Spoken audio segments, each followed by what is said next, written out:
What if a young boy from a quiet Filipino town could bring the spirit of a legend back to life on one of the world's biggest stages? What if one song could carry the weight of years of struggle, silent tears, and an unshaken dream? On a bright night under the glowing lights of America's Got Talent, the crowd expected another good performance. They did not expect history to echo through a single voice. Miguel Santos stood backstage, only 17, his hands slightly trembling.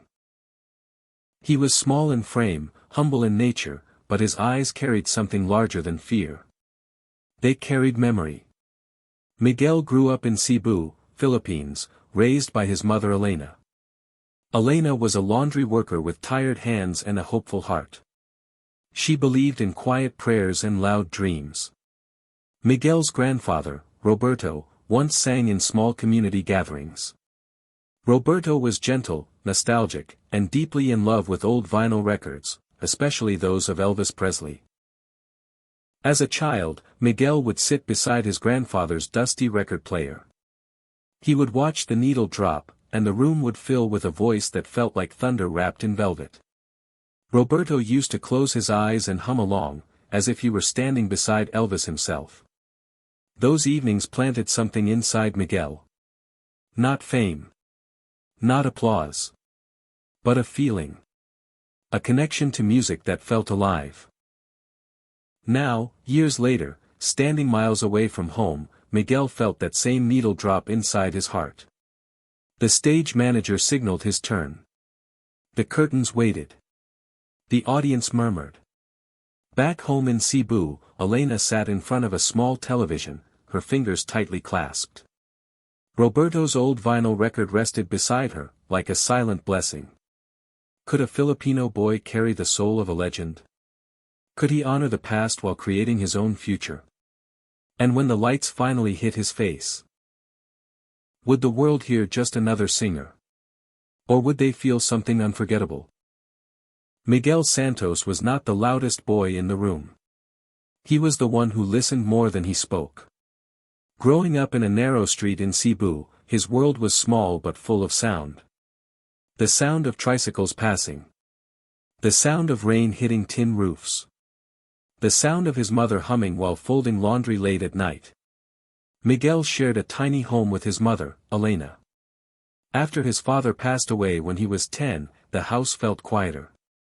Yet somehow, music made it feel full again. Elena worked long hours washing clothes for other families. Her back often ached, but she never complained. Miguel noticed everything. The tired eyes. The forced smiles. The quiet strength. That is why he sang. Not for fame. Not for attention.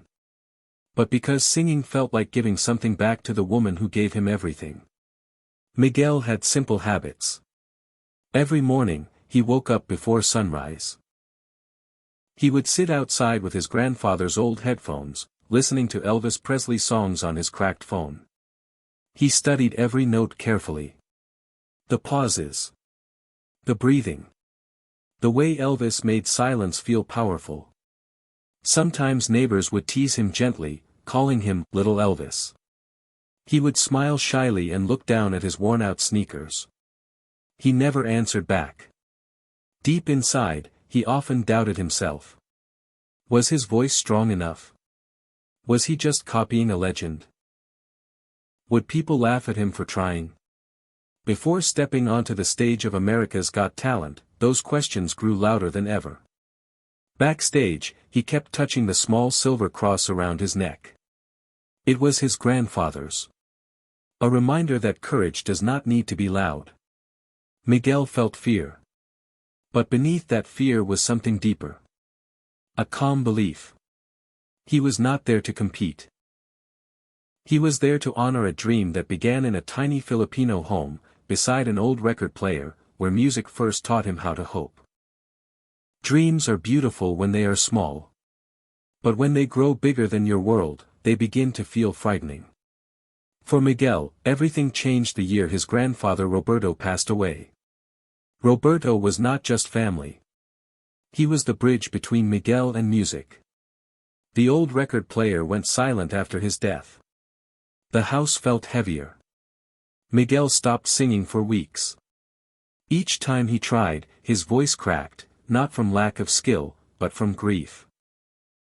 The songs reminded him too much of the man who first believed in him. Without Roberto's gentle nod of approval, music suddenly felt empty. Neighbors still called him Little Elvis, but now it felt like pressure. A comparison he was afraid he could never live up to. At school, classmates chased practical dreams, engineering, nursing, office jobs overseas. Stable paths. Safe futures. Miguel carried a different dream, one that had no guarantee.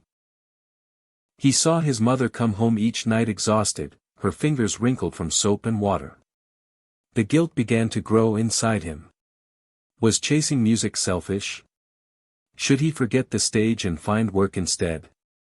The turning point came when Elena quietly sold her only piece of jewelry, her wedding ring, to help Miguel apply for an audition abroad. She never told him at first. He found out by accident when he noticed her bare hand. The sight of it shook him deeply. Her sacrifice felt heavier than any spotlight.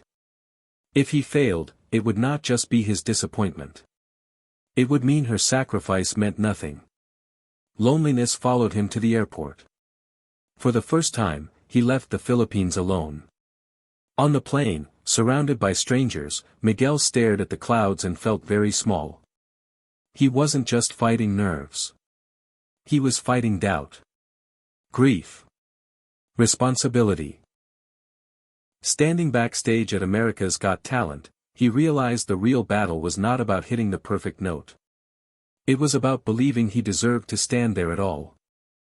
The stage lights felt warmer than Miguel expected.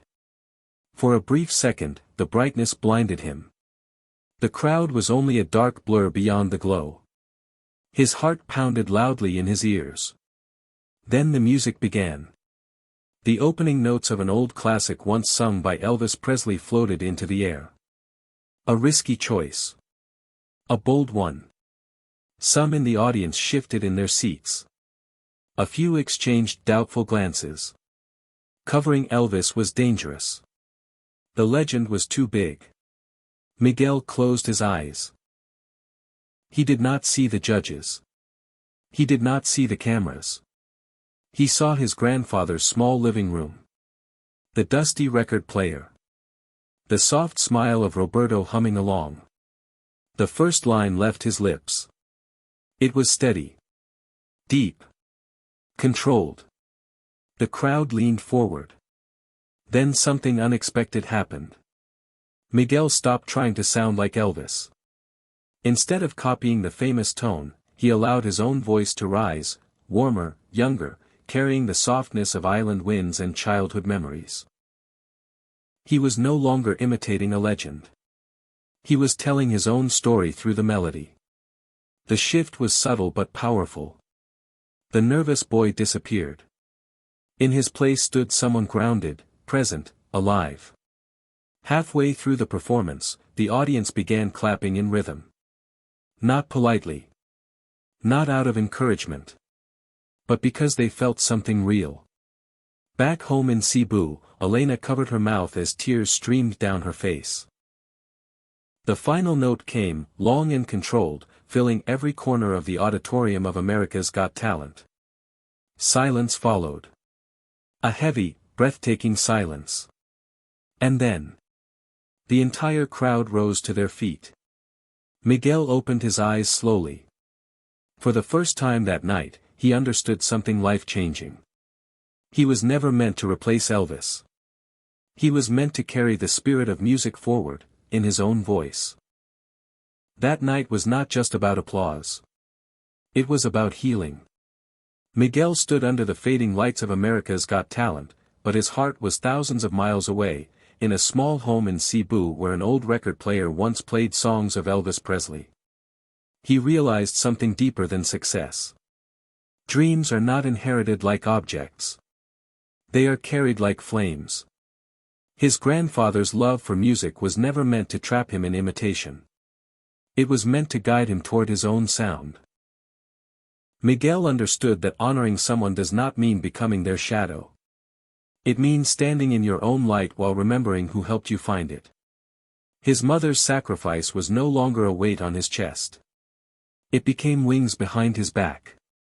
Failure would not have erased her love. But courage gave that love a voice. Life often convinces people from small towns that their dreams are too large. It whispers that legends are untouchable and stages are reserved for others. Yet Miguel's journey proved something simple and powerful. Greatness does not belong to one country, one language, or one era. It belongs to anyone brave enough to feel deeply and try anyway. The world did not cheer because he sounded exactly like Elvis. They cheered because they heard truth. They felt sincerity. And sincerity travels farther than imitation ever could. In the end, Miguel's story reminds everyone watching, whether from a grand theater or a tiny living room, that fear will always stand at the edge of every dream. But fear is not the final voice. Courage is. And sometimes, all it takes is one honest song. To turn grief into gratitude. To turn sacrifice into strength. To turn a quiet Filipino boy into a symbol of hope for anyone who has ever dared to believe that their voice matters.